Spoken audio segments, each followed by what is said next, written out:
La légende du gloutosaure. Dipper est intéressé par un concours où il faut photographier des monstres. Nous, on voit des créatures encore plus étranges tous les jours. Et par ça, je veux dire qu'on a vu des gnomes une fois.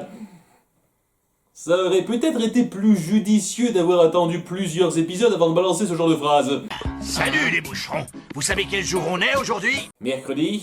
C'est la fête des familles, petit génie. Ça existe, ça? Oncle Stan, ça ne va pas ressembler à notre dernière fête des familles, j'espère. Ok, ça fait combien de temps que vous êtes là? Si à chaque fois vous êtes parti pour faire des ellipses qui durent autant de temps, ça va être un été encore plus long que celui de Phineas et Ferb. Il faisait tellement froid dans cette prison. Et l'oncle Stan n'est pas resté incarcéré très longtemps pour son atelier de faux billets clandestins. C'est un autre souci avec l'humour de cette première saison, ça part souvent dans des délires qui cassent toute notion de cohésion. Et ce ne serait pas trop grave si c'était juste une série humoristique qui ne suit pas une grande intrigue globale, mais ça veut clairement suivre une histoire fil rouge travaillée, et ce genre de délire n'aide pas à bien huiler le tout. Oncle Stan décide donc de célébrer la fête des familles en emmenant ses neveux à la pêche. Vous, moi et les deux chapeaux rigolos sur un bateau pendant 10 heures. Pendant 10 heures? J'ai apporté mon livre de blagues, ne t'inquiète pas. Non, pas ça! Oui, je suis d'accord, c'est la chose la plus horrible que vous aurez vécue jusqu'à présent. Non pas qu'il y ait eu beaucoup de concurrence pour l'instant, mais c'est là que le vieux fou du village nommé McGucket crie au monstre. Le gloutosaure des Gravity Falls. Il a transformé mon bateau en un tas de petits bois et il s'est propulsé vers l'île Trompette. On sent toute la réflexion qui a été prise pour trouver les noms. Évidemment, tout le monde prend ça pour des délires de siphonner, sauf nos deux jumeaux qui s'imaginent rafler la cagnotte. Imagine ce que tu pourrais faire si tu gagnais 500 $.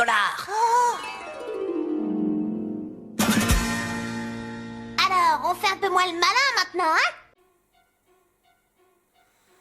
Cette fille est bizarre. C'est un truc avec Mabel qui a un peu de mal à m'accrocher. Qu'on soit bien d'accord, être bizarre n'est pas du tout un problème en soi. Il y a beaucoup de persos féminins bizarres que j'adore. Mais leur bizarrerie découle de quelque chose de compréhensible au départ. Ici, on la voit fantasmer et s'extasier sur des tas de trucs random et c'est censé lui donner cette personnalité excentrique, drôle et complexe. Mais pour moi, ça ne fait que la rendre bizarre juste pour le plaisir d'être bizarre. Alors, on veut aller à la chasse aux monstres, il paraît? Mousse, salut! Salut, demi-portion. Bonjour, j'apparais toujours de nulle part pour vous surprendre. Tu serais pas un peu un stalker, mec?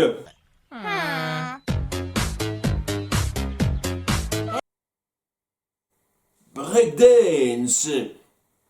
Ils lâchent donc leur oncle pour partir à l'aventure. Je n'ai pas moins de 17 appareils photo à portée de main. T'avais une belle petite somme sur toi pour pouvoir t'acheter tout ça à la supérette du coin. Je rappelle qu'il ne sait qu'il y a un monstre ici que depuis 10 minutes. Pour le gag téléphoné du jour, évidemment, ils détruisent des appareils photo stupidement. Puis Mousse décide de goûter de la nourriture pour poisson. Parce qu'il est con. Ça va être l'excuse qui justifiera pas mal de choses.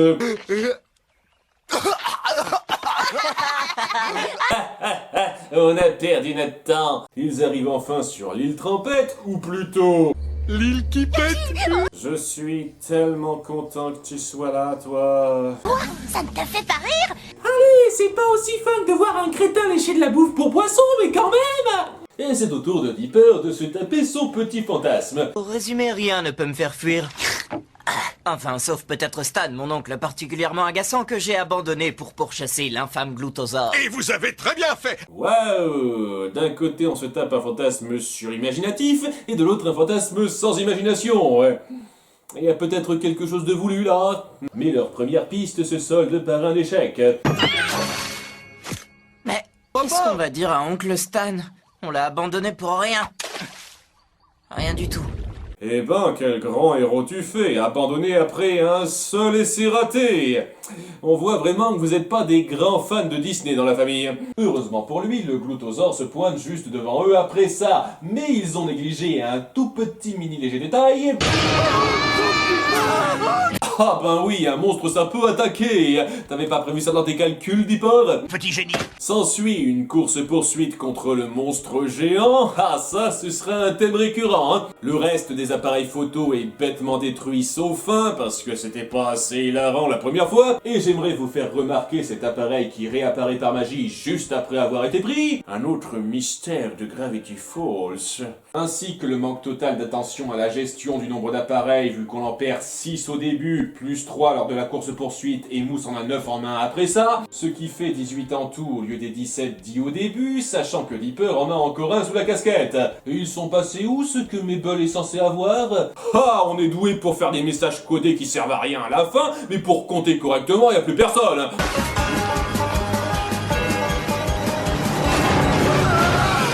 Et donc, après ça, les gens vont toujours croire qu'il y a rien de suspect dans le coin. Super. Et maintenant, où on va? Est-ce que tu vois beaucoup de chemins possibles? Alors, je vais où? Attends une minute. Vas-y, traverse la cascade, il y a peut-être une grotte derrière. Peut-être, mais... Vas-y. C'est ça, où vous faites demi-tour. Et gros coup de bol pour eux, il y a bel et bien une grotte, et le gloutosaure se coince dans la paroi. Pas très maligne la bête. Et pour cause, parce que c'est en fait une machine pilotée par McGucket. J'ai commencé par fabriquer un moteur biomécanique à ondes cérébrales et j'ai appris à manier un levier de vitesse avec ma barbe. D'accord. Je salue vraiment la capacité de cette série à surprendre. Hein. Je voulais qu'on s'intéresse un peu à moi, c'est tout.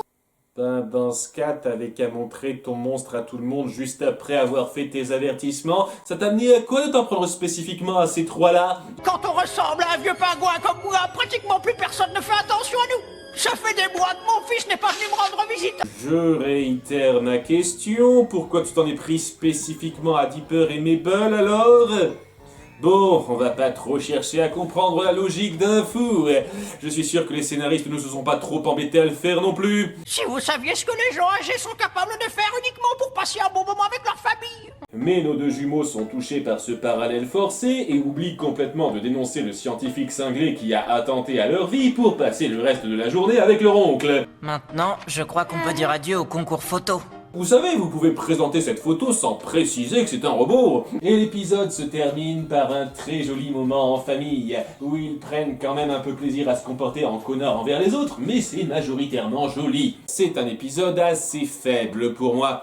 Bon, ça présente de façon succincte assez efficace de nombreux habitants avec leur caractère spécifique qui réapparaîtront de façon récurrente. Mais la majorité du temps, c'est surtout une excuse pour faire du gag puéril à tout va. Et c'est tout à fait acceptable de temps en temps entre nos deux enfants, mais on tire beaucoup trop la corde là-dessus à mon goût. Ce qui parvient quand même à sauver le tout, c'est la fin, avec la révélation sur le monstre qui est assez amusante et la conclusion en famille plutôt touchante.